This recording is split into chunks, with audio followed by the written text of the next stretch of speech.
As you see, this is our transistor, and how the current flows through it, but how does it work?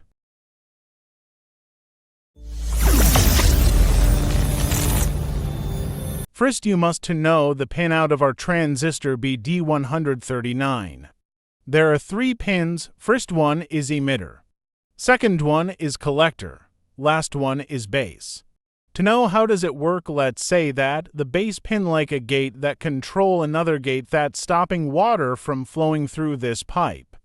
When we let some water go through this gate, it will open the big gate and the water will go from collector to emitter as you see in video.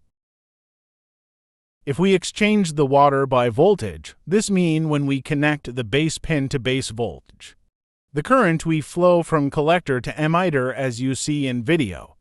In this circuit, when we push the switch to connect the voltage to base pin, the current will go from collector to emitter and this lamp will open.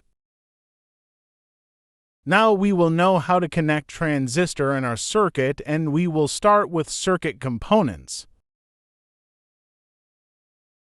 This is our NPN transistor BD139. Also, we will use this resistances in our circuits. This is our green LED. Here is our 5-volt DC power supply. If you want to know more about how we made it, you will find the video's links in description. Now we will connect the transformer to our 5-volt full-wave rectifier.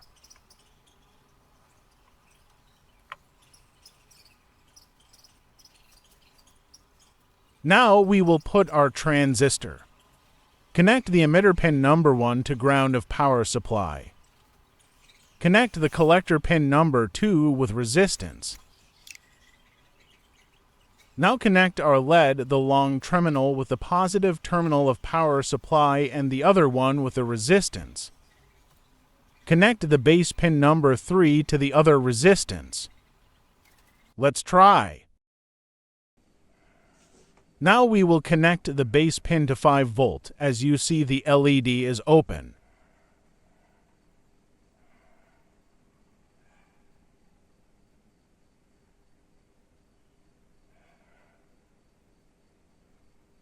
Thank you for watching. In the next video, we will make our IR sensor. See you in the next video.